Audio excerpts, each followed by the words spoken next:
Miss হবে না আপনার পছন্দের টিভি শো। দেখুন জি5 অ্যাপে একদম ফ্রি। আমি জানতাম সূর্য শক্ত হতে পারবে না, তাই আমি আসতে বাধ্য হলাম।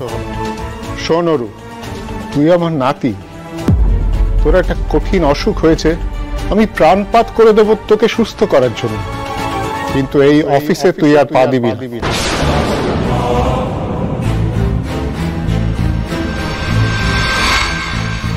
দাদু দাদু আমি মানছি আমি ভুল করেছি, কিন্তু তোমরা তো সবটাই শুনলে কেন আমি এটা করেছি।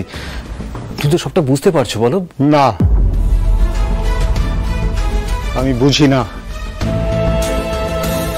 অনেক স্ট্রাগল করেছে, এমন দিন গেছে সবার মাইনে দিয়ে চন্দ্র সূর্য অপালার স্কুলের মাইনে দেওয়ার টাকা ছিল না, কিন্তু আমি চুরি করি।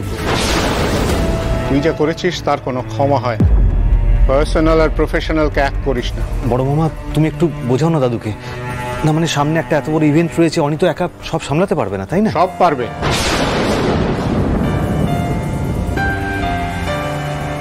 অনি তোর থেকে অনেক বেশি এফিশিয়েন্ট, আর তাছাড়া তৃষার উপর তো আমার কোনো রাগ নেই। তৃষা তো রইল এই কোম্পানি, আর এখন শ্যামলীও এসে গেছে। তৃষা আর শ্যামলীকে নিয়ে অনি ঠিক সামলে নেবে, ওই নিয়ে তোর ভয় পাওয়ার কোনো কারণ নেই। আর সূর্য, আমার কথা যেন অন্যথা না হয়, দেখিস। বড় মামা, বধুয়া কি বলে গেল শুনলে তো তৃষা? তুমি অরুকে নিয়ে ঘরে যাও। অনি,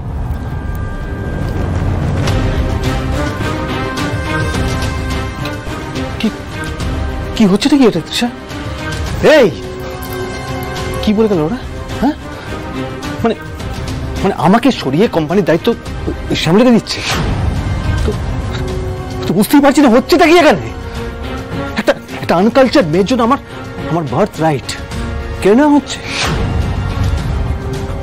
সহ্য করবো না আমি, সব তছনছ করে দেবো কিন্তু, বলে দিচ্ছি আমি। অরুণাভ প্লিজ প্লিজ, তুমি একটু শান্ত হও। দেখো, তুমি এরকম টেনশন করো না, সব হবে, সুযোগ ঠিক আসবে আমাদের। কিন্তু আমাদের কাছে তো এখন কোনো অপশন নেই। ওরা যা বলছে আমাদের সবকিছু মাথায় নিচু করে মেনে নিতে হবে। তুমি এখন ঘরে যাও। আমি বলছি তো সুযোগ আসবে, আর যেদিন সেই সুযোগ আসবে সেদিন তুমি এই অরুণাভ এই কোম্পানির সিইওর চেয়ারে বসবে। But this is not the right time. আমাদের আরো একটু সময় লাগবে, প্লিজ বোঝার চেষ্টা করো। অরুণাভ,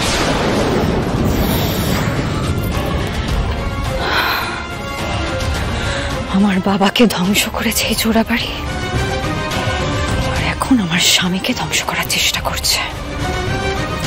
আই সোয়ার, এই চোরাবাড়ির কাউকে আমি ছাড়ব না।